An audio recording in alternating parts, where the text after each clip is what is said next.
Great, thank you, and welcome everyone. I appreciate you taking the time today to join us and talk about a subject that I say is not necessarily one of the sexiest subjects in the fire service these days, but it's one of the most important. And unfortunately, it's not been a good year for the number of firefighters and EMTs, paramedics that have been struck by vehicles at various roadway type incidents. We'll talk a little bit about that. My purpose today with this webinar is to give some tips to those of you who are out there providing training for firefighters and EMS personnel on the subject of roadway incident safety. There's been a lot of emphasis in the last few years around the country about the Federal Highway Sharp 2 Traffic Incident Management Training Program, which, as I tell folks, is a good introduction to the subject of traffic incident management, but it is not the only training our personnel need for operating safely at roadway incidents. So what I want to do today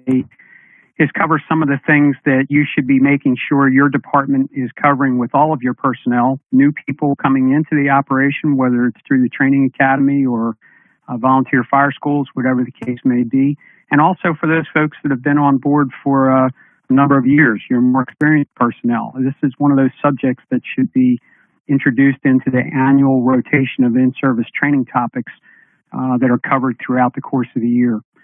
I usually start my training classes with a personal story, if I have one, and some of you may have heard this one before. The way I got involved with this particular subject was because of an incident that occurred on the Pennsylvania Turnpike in March of 1998 that eventually involved 10 of our personnel, 2 EMTs, and 8 firefighters. Firefighter Dave Good did not survive this incident and did not get to go home at the end of the day. And in 1998, not too many people were talking about roadway incident safety or different practices, procedures, strategies, and tactics for roadway incident safety. So I kind of jumped into the subject as a direct result of this incident that occurred in 1998, and I've been working on it ever since. And if you had asked me back in 1998 if I would be doing all-day workshops on this particular subject, I would have told you were nuts. But at this point, we've gathered so much information and learned so much about this subject that the Train the Trainer program that we've done for the Federal Highway Administration over the last few years is actually a day and a half to cover all of the material that we've gathered on this particular subject. Obviously, we don't have enough time today to cover all of that material. So my first tip for you is if you can start with a personal story related either to an actual struck by incident or a close call.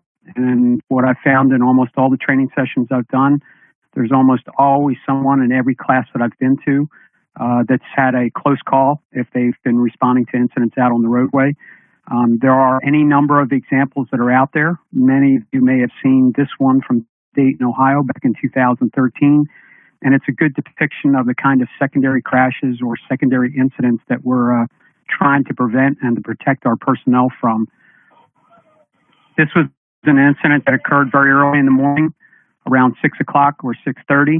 The truck company has just arrived on the scene.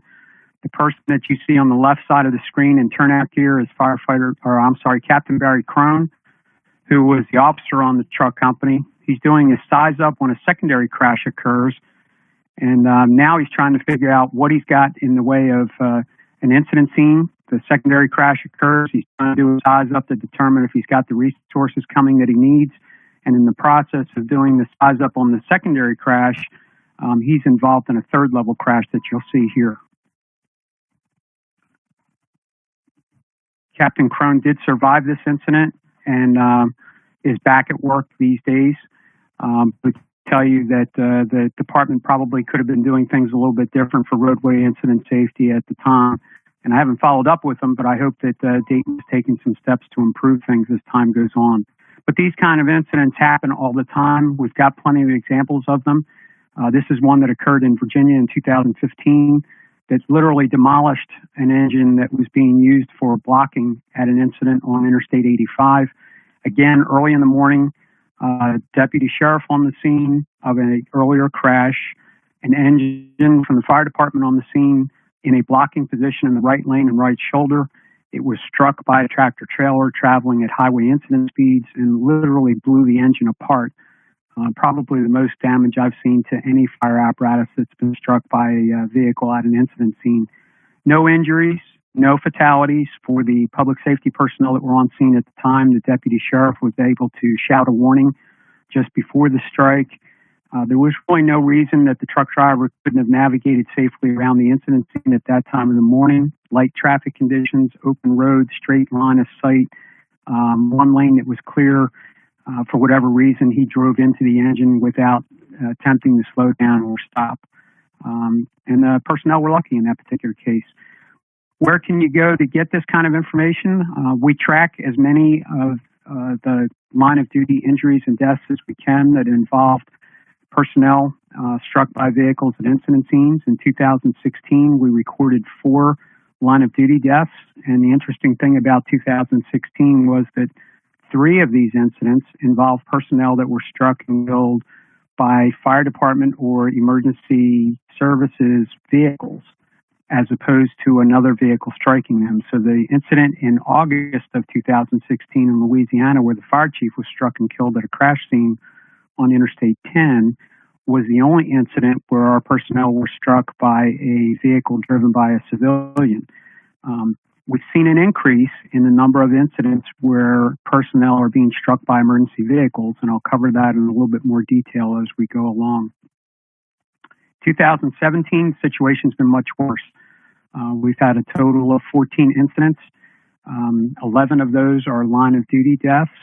3 of those are off-duty personnel who stopped to assist at incident scenes when they were off-duty. In a couple of cases, they were on their way home from a shift and stopped to assist somebody on the side of the road and were struck and killed in the process. We track those as off-duty incidents because they're doing the same thing that any of us would be doing at a roadway incident, and we need to keep an eye on what's going on there. So the most recent one was on the 10th of this month in Indiana. Kind of a sad story in a lot of different ways. A firefighter struck and killed at a crash scene by another firefighter who was responding into the scene in a privately operated vehicle. That firefighter, the striking firefighter, was identified as driving under the influence, which is even worse. And that's the most recent one that we've had. And of course, the question is, who's next? Where do we find this information? How do we share it with other people? On the ResponderSafety.com website, we post these line of duty death notices as we receive them. And we have a number of people around the country who monitor for these reports. It's searchable. You can search by year and you can search by month, or you can just search the most recent ones that are in there. If you navigate to ResponderSafety.com, look at the line of duty death news, you can pick up all of the line of duty deaths, not only in fire and EMS, but we also track as available law enforcement struck-bys, incidents involving safety service patrols, and tow truck operators who might be operating at incident scenes also. So that's one source of information for you. And of course, you can always do a news search too. A couple of reasons we need to track this information, and this is another one of those reasons that we need to be aware of. I was sitting in the airport back a couple of years ago, early in the morning, getting ready to travel to Florida to do some training for the fire department safety officers. And my son, who's a career fire medic in Henrico County, Virginia, texted me a message that basically said, "Hey, Dad, engine 4 got hit on I-295. I'm on the medic today. All our guys are okay, but the driver was killed." In this particular case, they were operating on the interstate at a crash scene. The engine that you see in the picture had just arrived on the scene to take up a secondary blocking position. There was one lane that was open and clear line of sight, clear weather conditions, really no reason at all for the driver not to avoid the incident scene, but for whatever reason drove at highway speeds into the side of the engine, killing the operator of the car. None of the emergency responders on the scene were struck, and we kind of attribute that to the use of a blocking vehicle at the incident scene. If that engine had not been placed where it was, the results may have been significantly different. So it's not only the emergency responders being struck and injured or killed, but also the steps that we're taking are to try and protect the other motorists on the roadway to prevent secondary crashes where personnel or people might run into our emergency vehicles in some way. And that seems to be happening with even more frequency every day. Another example from up in Michigan in May of this year. In this particular case, an engine also in a blocking position, and a woman was killed when their vehicle crashed into the fire truck in Michigan. Unfortunately, we see incidents like this all the time. So we're not only developing strategies and tactics to protect our personnel and the victims that we're responding to help in the first place, but we're also looking to make sure that we're taking all the steps possible to avoid people running into our blocking apparatus. I can say that years ago when we were first starting our efforts in this subject, anytime we heard of somebody running into a blocking apparatus instead of running into our personnel, we kind of thought that was a win-win, but the answer and the mindset today is people running into blocking apparatus is not a win. That's not what we're trying to accomplish. We are trying to protect our personnel, but we also have to find ways to protect our apparatus. So where do you find examples of struck by incidents?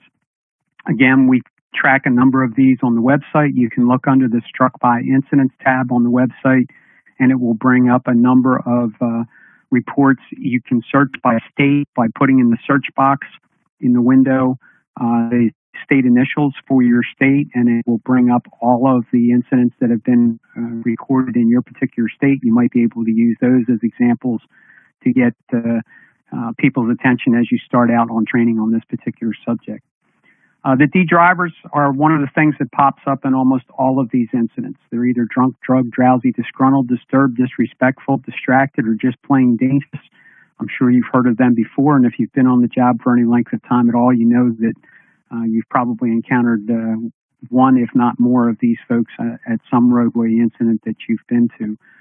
They're the ones that we're trying to make sure people are aware of. And what I tell folks today is that the drivers on the street today, in many cases, are literally not even looking out the windshield. So all of the steps that we've taken to add high visibility chevrons and graphics to our emergency vehicles, the LED warning lights, advanced warning signs, cones, flares, things like that. If these people aren't even looking out the windshield in some cases, they're not even seeing some of that stuff that's out there. And we need to take all of the defensive positions that we possibly can. So as an instructor, if you're going to address this subject, I want to make sure that you're aware of some of the rules, regulations, standards, goals, and objectives from a national level that are out there, just so that you're aware of it. The National Unified Goal for Traffic Incident Management includes responder safety as the first bullet and safe, quick clearance as the second bullet. Prompt, reliable, interoperable communications is more of a high-level type goal where we eventually want to get to the point where everyone responding to a roadway incident can communicate easily with each other across disciplines and agency lines, if you want to put it that way. And also that the newer vehicles on the road can help us get more accurate location information of incidents as they occur so that we're not running up and down an interstate trying to find the location of a crash that's been reported or a vehicle fire, whatever the case may be. So responder safety has a prominent position in the National Unified Goal. All of the states have some version of what we call the Manual of Uniform Traffic Control Devices. It's developed by the Federal Highway Administration, and a number of years ago, it included a chapter on the control of traffic through traffic incident management areas. Right now, today, it's referred to as Chapter 6I. It's only 4 pages long, but it has some guidelines that we need to be aware of and to include in any of our standard operating procedures, guidelines, or training. One of the things as an instructor that you need to be aware of is that some states have state-specific supplements to the Federal Highway MUTCD. I'm located in Virginia, and Virginia, for example, has what we call the Virginia Work Area Protection Manual, which is the state-specific version of the MUTCD. So as you put together your training plans and or your SOPs, SOGs, make sure that what you're producing is in compliance with what your state has required in the way of the Manual of Uniform Traffic Control Devices or the state-specific supplement that you've got. For those of you who are in OSHA state plan states where the OSHA regulations cover public sector workers, there are a number of things that are included in the OSHA regulations that also apply to this subject, most importantly on the subject of personal protective equipment.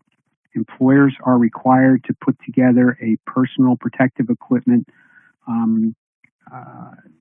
form, if you want to put it that way, that outlines what the hazards that your employees are exposed to, what you've done in the way of engineering to protect them from that exposure, and if you can't engineer away the hazard, that you've provided a certain kind of personal protective equipment. And when we're talking about highway incidents, what the OSHA folks are looking for there is high visibility garments in the appropriate situations. And I'll cover that in a little bit more detail as we go through. NFPA standards now reference the MUTCD in some cases. So there's references to the MUTCD in NFPA 1001. The new NFPA standard 1091 for traffic control incident management professional qualifications that was produced in 2015 references the MUTCD and basically outlines what you as a fire department instructor might need to cover for any personnel that you have in your department who might have the responsibility of doing temporary traffic control at emergency scenes. So, for example, in the northeast part of the country, we have a lot of fire departments that have fire police officers. This standard outlines what kind of information and training those personnel should have. And around the country, we found other pockets of personnel that are sometimes listed as an auxiliary or an emergency services unit or some other name whose job is to help control traffic and crowds at emergency scenes. This standard 1091 provides guideline of what the subjects are those personnel should be trained on for their job. NFPA 1500, the 2018 edition, is now available, and it has a new chapter, Chapter 9, on traffic incident management. I'm going to cover that in a little bit more detail in a second, but you want to make sure that whatever training you're doing for your personnel is in line with the new NFPA 1500 standard, if at all possible. The NFPA 1901 and 1917 standard talk about the equipment and the apparatus that we're using and what some of the equipment or temporary traffic control equipment is that you should have on those vehicles. Let me run through real quick the new NFPA 1500 standard as it applies to traffic incident management, because there are substantial changes in that standard from what we've had in previous versions of 1500. So once again, they call for the establishment, implementation, and enforcement of standard operating procedures. And this SOP or SOG that you put together in your department should serve as the basis for whatever training you're doing on this subject for your personnel during the course of the year. Each fire department should provide training on this particular subject. This is the first time that the NFPA standards actually address that. Communication, collaboration, coordination with other response agencies, making sure that you have some sort of communication going with those folks before you respond to roadway incidents. Apparatus and warning devices shall be placed to provide a safe work zone at the incident scene. First arriving apparatus shall be placed in a blocking position. It's very clear about this information as it's produced in NFPA 1500 at this point.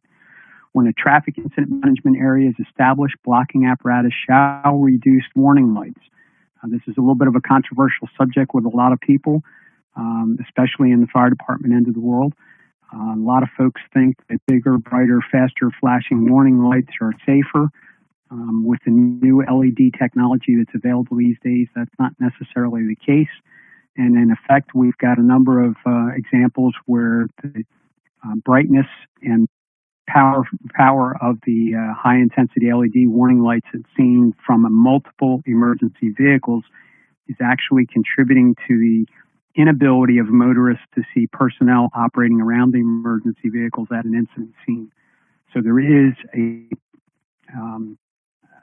precedent, if you want to put it that way, for reducing warning lights after you have a good traffic incident management area set up with advanced warning and some sort of cones, flares, or a combination of the two around the incident scene, safety service patrols, and whatever else you might have available to you.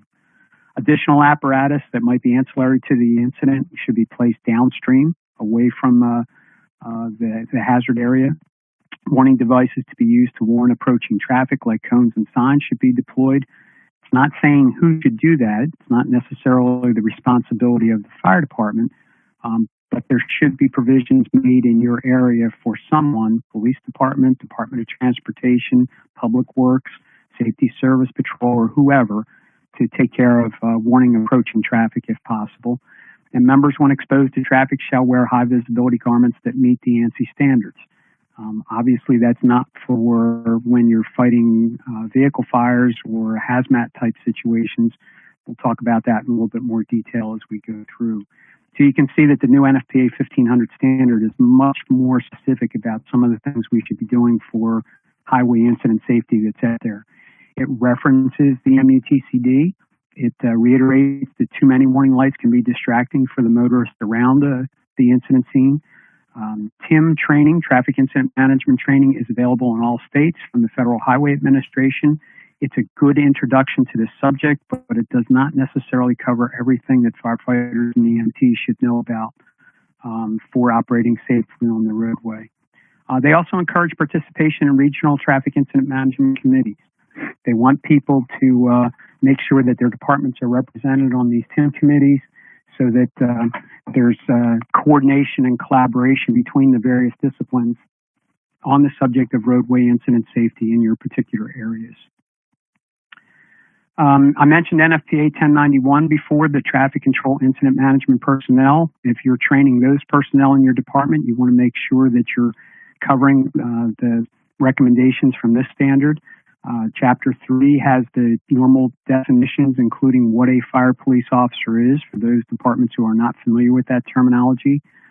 Involved persons are those people who are actually involved with the incident that you're responding to in the first place. Non-involved personnel are those folks who show up after the incident occurs to make sure that they capture everything on their smartphone cameras and videos to post on YouTube and in social media as quickly as possible. Safe positioned is the terminology that the Federal Highway Administration adopted to describe what we more commonly refer to as blocking at incident scenes in the fire service. So you have your normal definitions like you find in any NFPA standard, and it's designed to outline professional qualifications with your JPRs, the task that needs to be performed, what you need to do that task, how you evaluate the ability of the person to do that task, and then measuring the outcomes, standard as we see in a lot of other NFPA standards that are out there.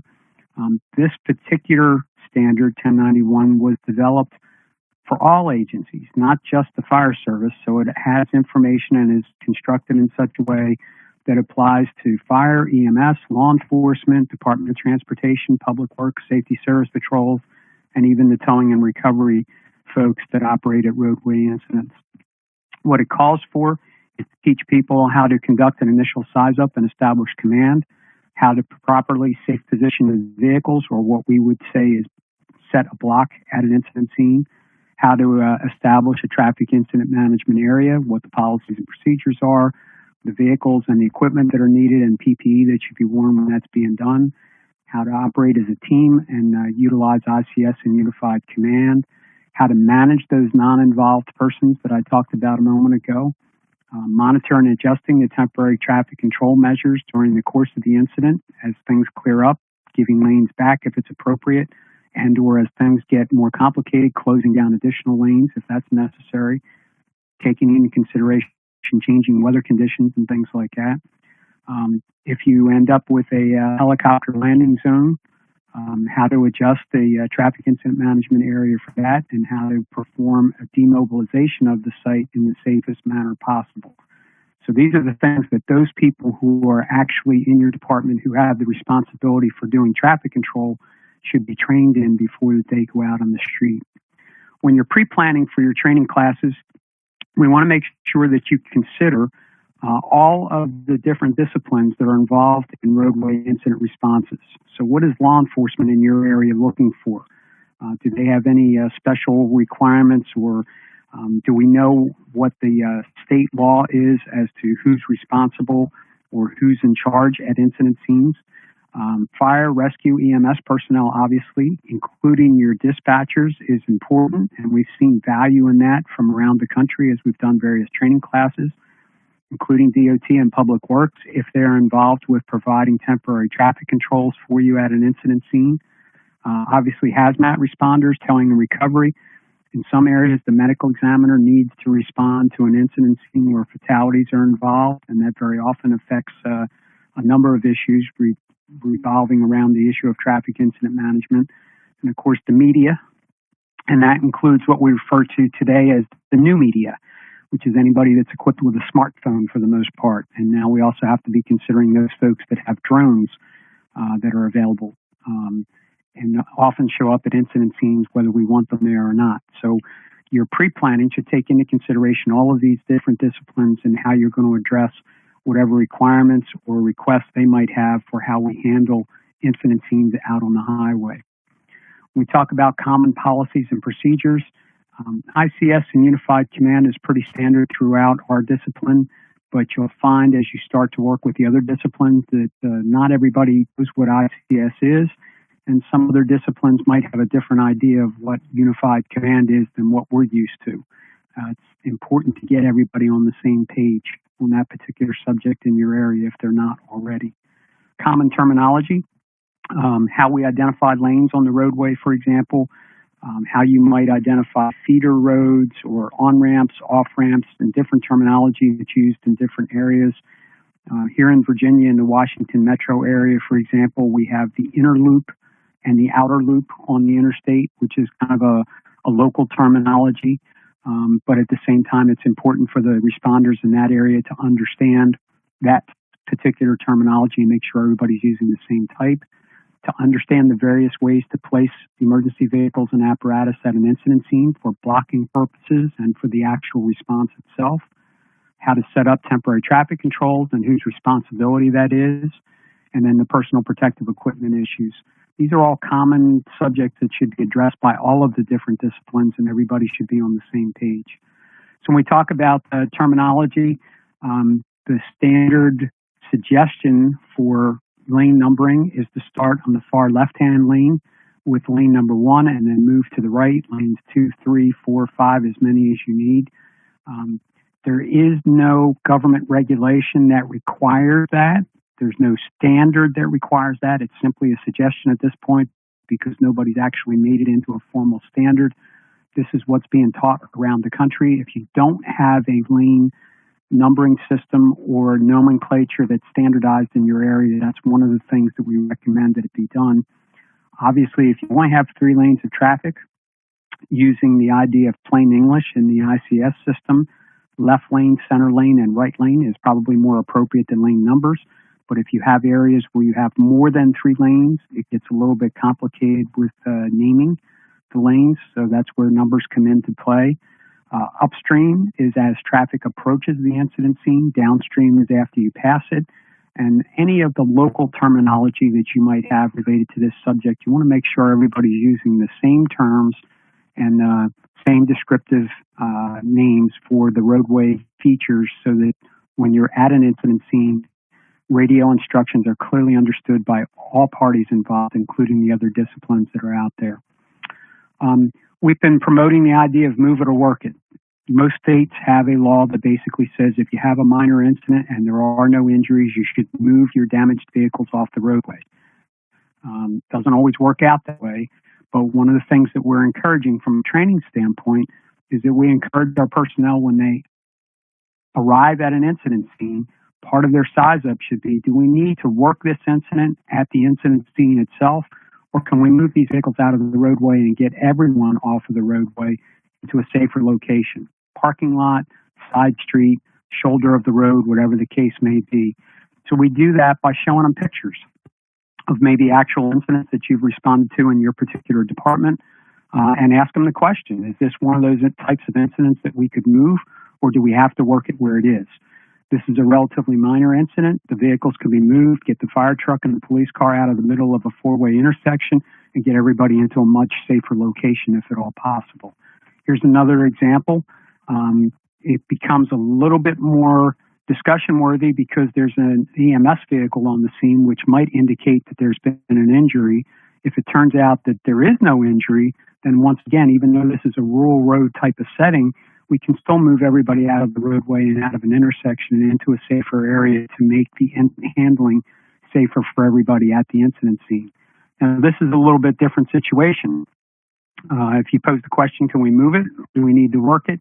We're going to have to work it where we find it. And this particular picture is good for a 15 or 20-minute discussion because you can change different versions of what this incident is. So this picture shows the vehicle on fire in daylight conditions, clear weather.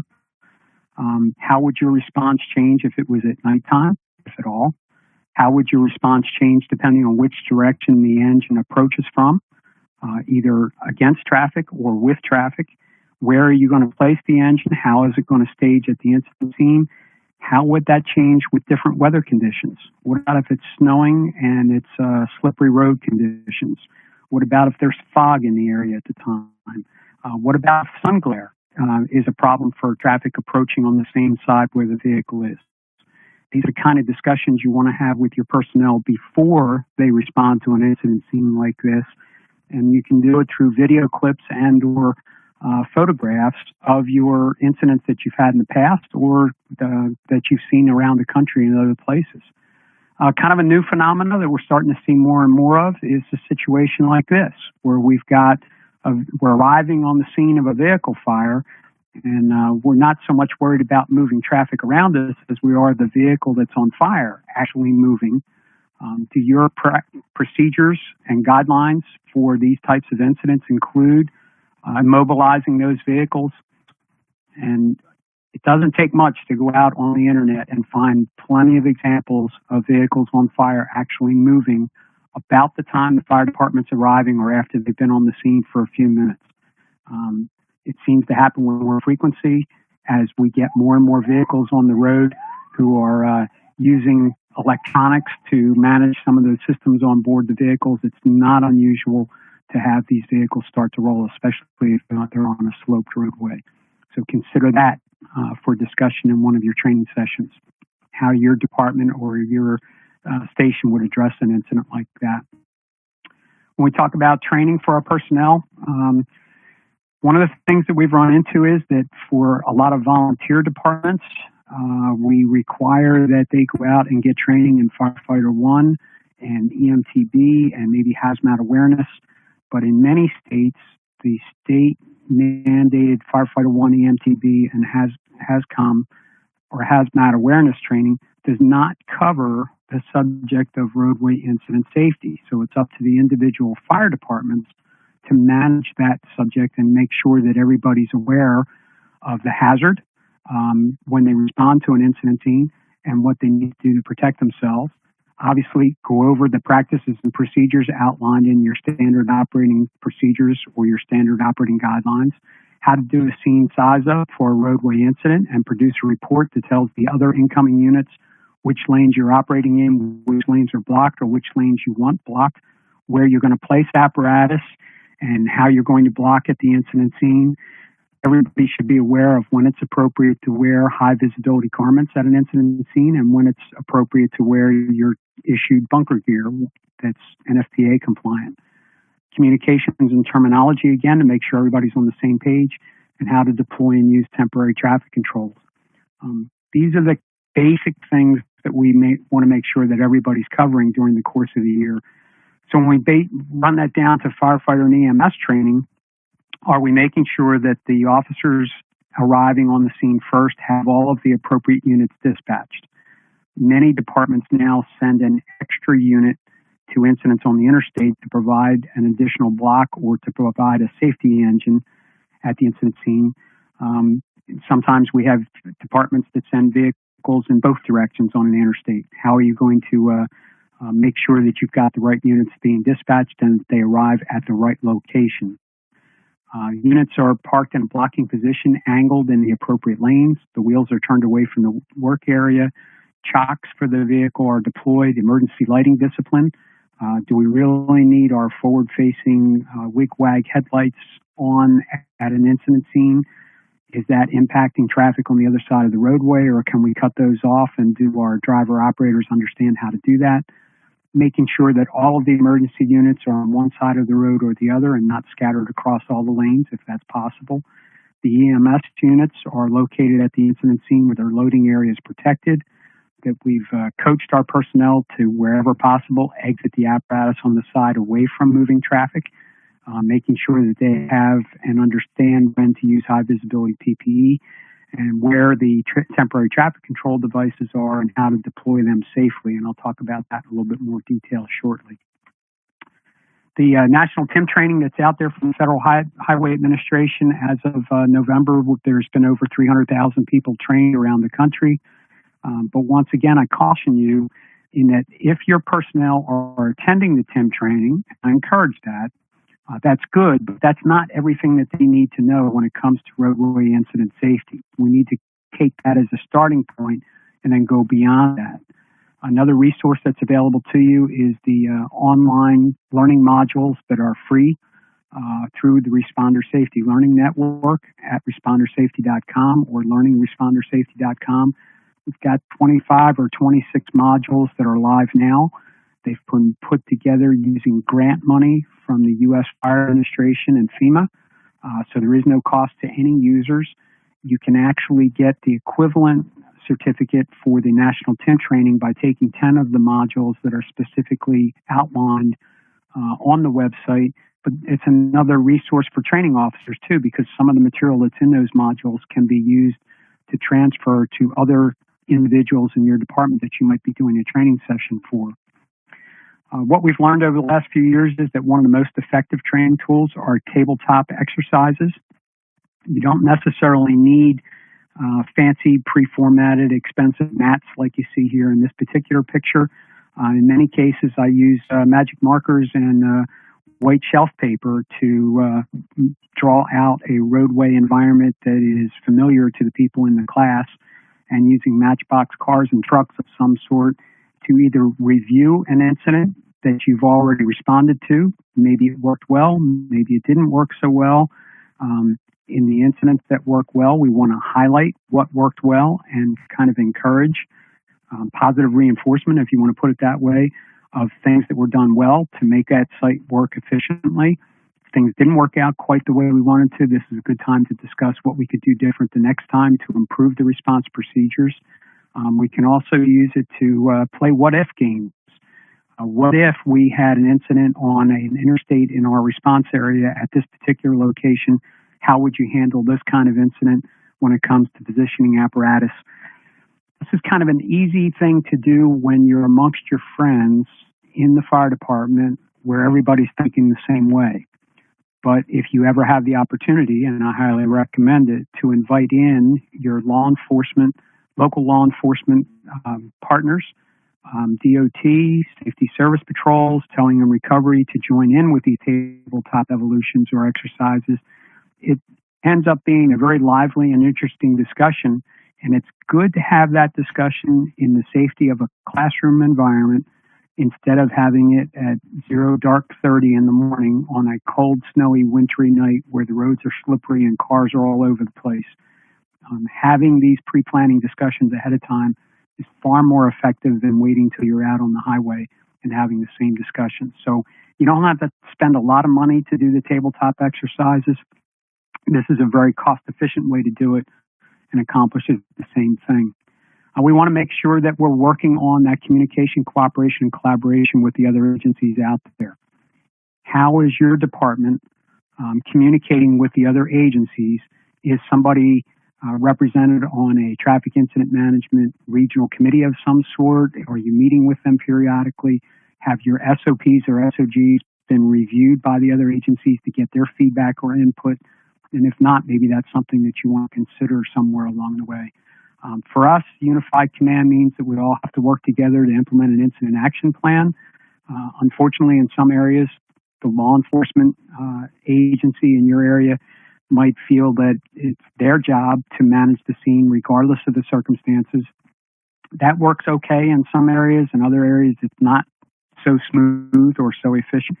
What I can tell you is that our experience around the country has been where two agencies get together and talk about the response to roadway incidents in advance and make sure that everybody understands what each other's roles and responsibilities are. Things go much more smoothly and much more efficiently than if there is no discussion ahead of time on those things. Emergency vehicle placement is probably one of the most important subjects that we need to cover. Making sure that personnel recognize hazards at an incident scene. I got to tell you, if I was the sheriff in this particular picture, I probably would not have parked my vehicle where they parked their vehicle. Hopefully your folks would recognize the hazard, and we want to make sure that there's other hazards that they take into consideration too. One of the things that I suggest from a training standpoint is going out and taking some photographs of various areas in your first response district and posing a theoretical question. What if we had an incident where the X is in this picture? How would you park your responding vehicle? What would you do to set up temporary traffic controls? And what's the hazard that you should be aware of in this particular case? Same thing here, where we have a T-burn incident at an intersection with a hill on just the opposite side of the incident scene. You arrive at an incident scene with an engine and 3 personnel. Where do you park? What steps do you take to protect the incident scene? What resources do you need to help you that may or may not have already been dispatched? What should you be requesting if it already isn't en route to the incident scene? Would your personnel recognize sun glare as a hazard that they need to take into consideration at an incident scene? And almost everybody has a few places in your response district that will have this bad weather type situation on a regular basis, probably twice a day, maybe once in the morning someplace and once in the afternoon someplace, where we can see traffic just fine, but because traffic is driving toward us and toward the setting sun or rising sun, they can't see us clearly because of the sun glare. How do we deal with a situation like that? How do we deal with a situation that involves heavy fog or snowing conditions that might obscure visibility for people? What do we do in the way of traffic incident management, or how do we position our vehicles in a situation like this? Best to talk about it in advance, talk about it in a training environment before we actually get out on the roadway. Here's another example. Those of you who have taken the Federal Highway Program have probably seen this video clip. I'm more interested in this particular clip, not so much on the flying parts coming off the vehicle on fire, but where the engine is positioned relative to the smoke that is traveling across the roadway.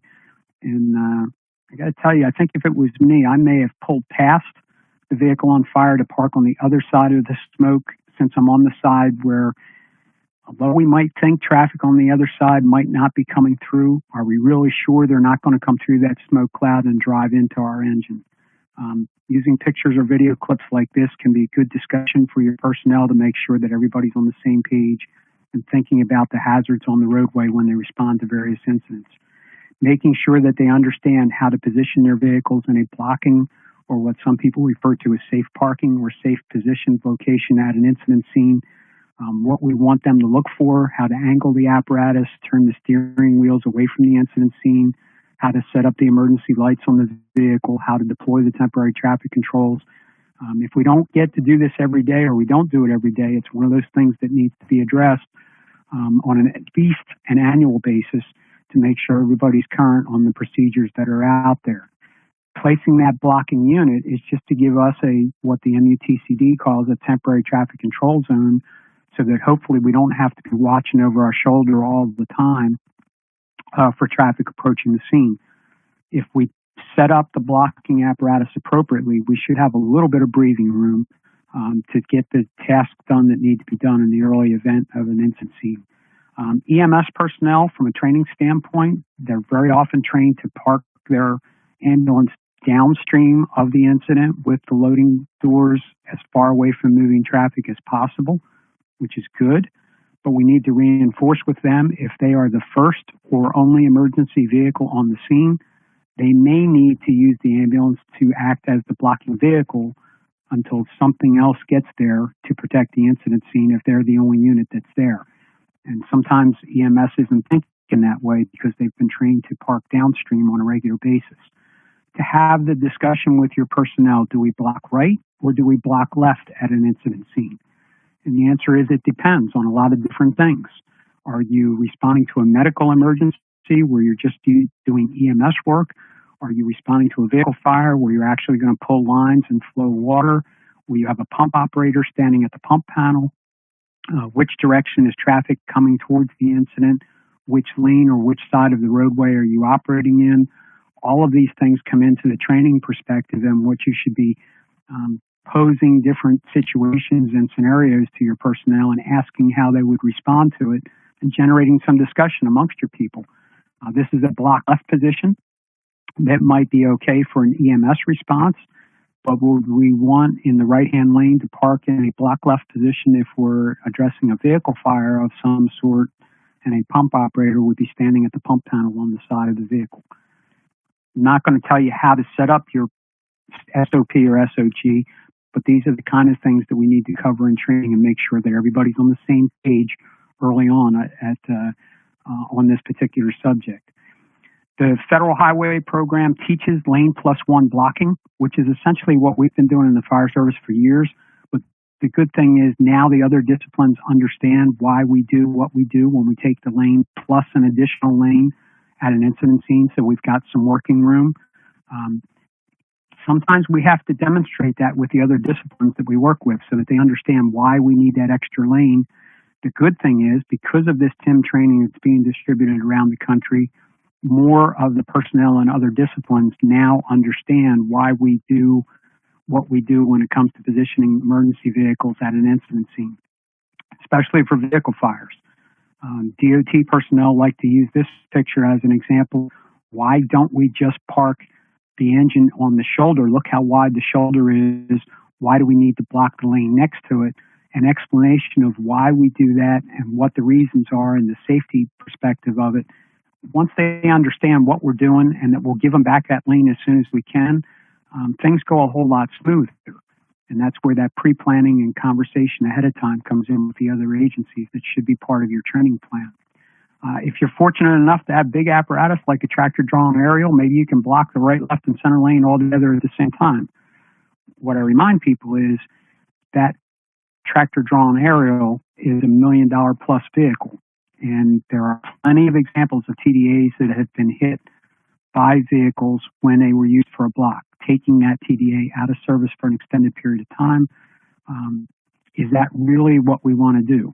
And yes, the answer is if we have to protect our personnel and that's what's available to us, absolutely.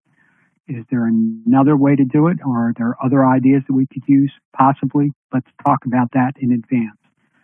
The principles that we teach for interstate highways still stick when we're talking about rural and secondary roads, two-lane roads and things like that.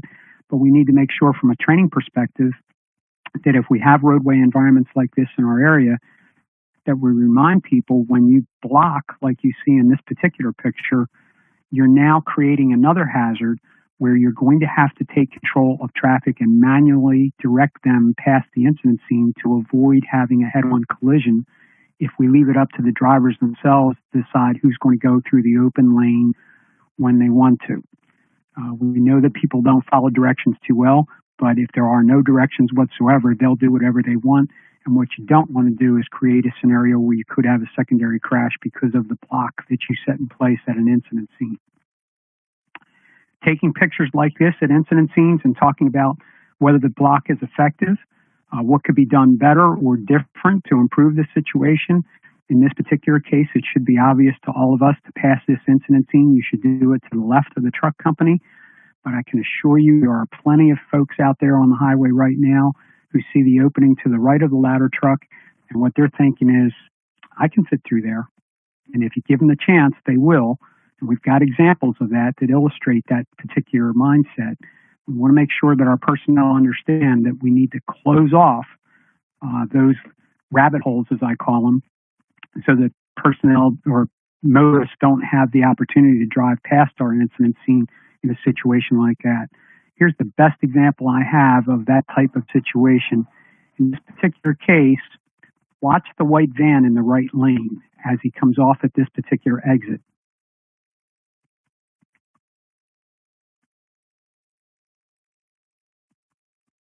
As he comes to the top of the hill, there's a safety service patrol truck with an arrow displayed.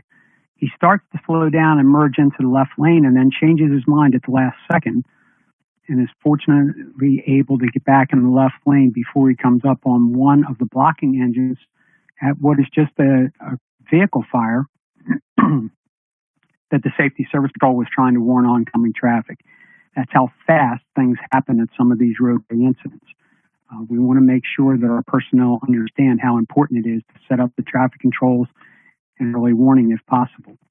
One of the subjects we want to make sure that you cover with your personnel is the idea of the zero buffer. Every time we set up one of these blocks at an incident scene, we create an area called the zero buffer, which is that space where our blocking vehicle comes closest to traffic that's still moving. We want to make sure our personnel are aware of what the zero buffer is, that they either stop and look before they walk into that zero buffer area, or they completely avoid it by going around the engine and going the other way to get to the compartment that they need to get whatever equipment they're after. In this picture here, one of the things we do is illustrate that the zero buffer in this particular case is at the back end of the engine, closest to where the cone line is. And that's the space that we want folks to be aware of and to avoid if possible, so that they don't end up in a situation like we see in this video clip here. The engine's just arriving on the scene. Personnel are disembarking from the engine. And in this particular case, they are now in what we call the zero buffer. Vehicles are moving past the incident scene and we're right up against it. This is the kind of situation that we want to avoid if at all possible. Repositioning the engine in this particular case might seem to help, probably is still not ideal conditions. And there's a whole lot of things that we could discuss in a video clip like this. So one of the tips that I would give you today is, this clip comes from the Department of Transportation in one of the states. Some of the states have the ability to record and capture incident scenes like this from their traffic cams, and will often allow you to use specific video clips for training purposes. If you don't have a contact with your local Department of Transportation personnel, you might want to reach out to them and ask if they can provide you with video clips from their traffic cams of incidents on the highways in your area to be used for training purposes. Many of them are agreeable to that and will actually help you facilitate it if possible. And it's a great training tool because we very rarely get to see ourselves in the same perspective that we see in this particular video clip here. Here's a picture that I captured not too long ago of an incident scene. Are the folks in the circle in the zero buffer? Initially, when I saw this picture, I went, now the roadway is probably closed. It's probably not an issue. Subsequent photos, though, show me this type of situation. This is the same area that we saw in the previous photograph. And if you notice, the vehicle on the shoulder is actually passing by these personnel standing at the foam cans. And then same situation. This is the same incident and just a different perspective from the other side. You can see traffic is moving along that shoulder area and still going past the incident scene. Is there anything we could do to make this a safer situation for those folks at the pump panel? And the answer is yes, probably a number of things, but these are the kind of things that we can use from a training perspective to remind our personnel how to operate an incident scene as safely as possible.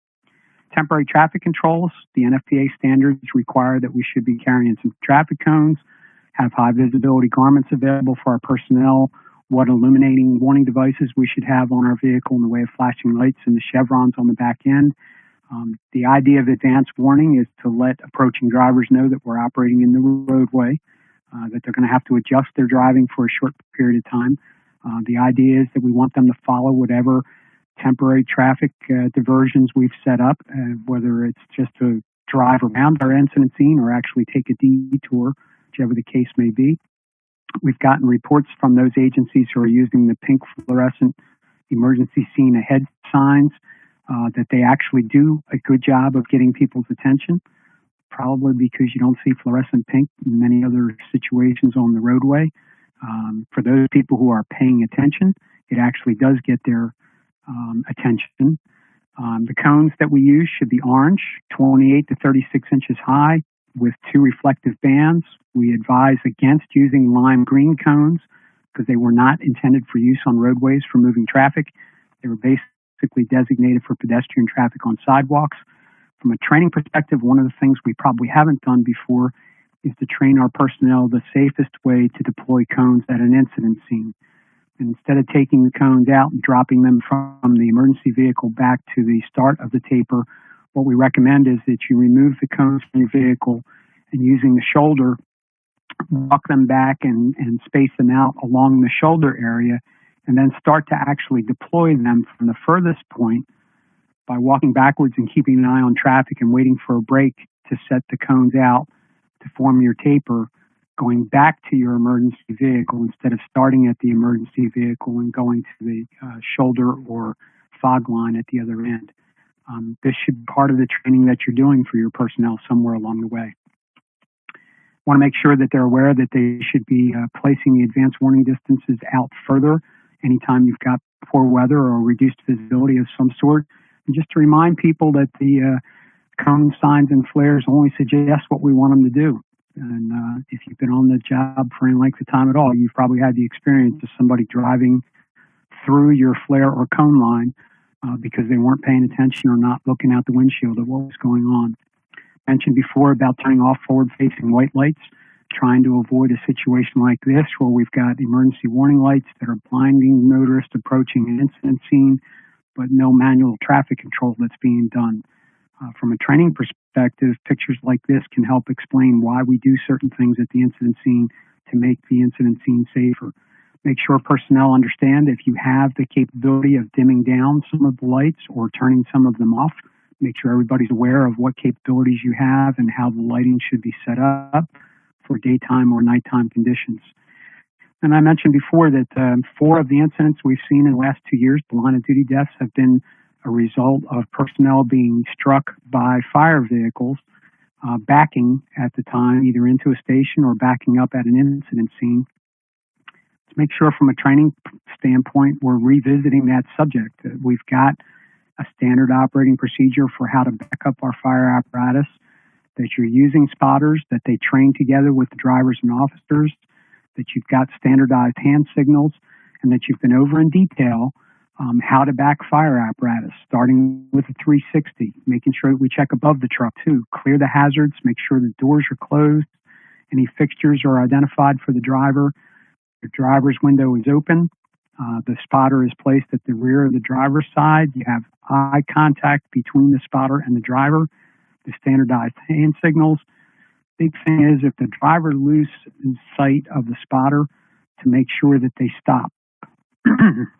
In at least 2 of the line of duty deaths, it was indicated that the driver lost sight of the spotter, but rather than stopping, kept backing up and eventually struck the person. That's one we're trying to avoid. There shouldn't be any question about it. If you're in doubt and you can't see the person, stop. Make sure you reestablish eye contact before you continue to back up. But when was the last time you visited this subject with your personnel and as a part of your training on an annual basis? We talk about PPE. High visibility garments means fluorescent and reflective. There is now only one ANSI standard that covers that particular subject. It designates the high visibility garments as type O, type R, or type P. In the new standard, type R and type P are appropriate for fire and EMS personnel, either class 2 or class 3. And there's more details available for that on the internet if you need it. The idea being that you only want to wear the high visibility garments when you're directing traffic or exposed to moving traffic, but not when you're exposed to flame, heat, or hazardous materials, and in some cases, or doing extrication. Here's an example where these personnel probably should not be wearing high visibility garments, but probably should be wearing maybe SCBA in this particular case for the vehicle fire that's out there. We also want to be aware of the fact that in some cases, our high visibility PPE, if it blends in with our emergency vehicles, doesn't necessarily make us highly visible. Our high visibility PPE should be in contrast with the vehicles that we're operating around on a regular basis. And this is a good example where the PPE kind of blends in with the environment around them and takes away the advantage of being highly visible that's out there.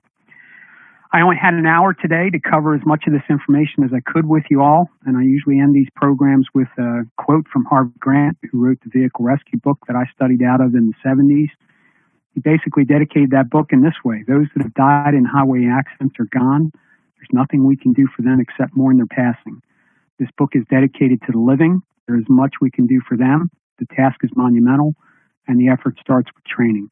And that's what I'm encouraging you folks to do, is to make sure that you're covering these subjects with your personnel out there, at least on an annual basis. Make sure your new personnel coming through the training academy or your fire schools are being educated in some way, shape, or form on how to respond safely to roadway incidents, that they understand the hazards and what procedures, strategies, and tactics they should follow to protect themselves and others at an incident scene, and making sure that we've got SOPs or SOGs to cover this particular subject.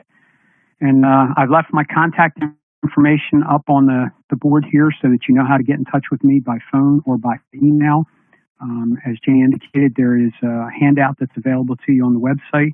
It has a lot of the links that relate back to information that I shared today and resources that might help you, including a whole list of NIOSH line of duty death investigation reports for roadway incidents where personnel were struck by vehicles and killed on the job. They make good background to get people's attention as you address this subject when you start out talking about it, if you don't have a local incident that you want to use or a personal story.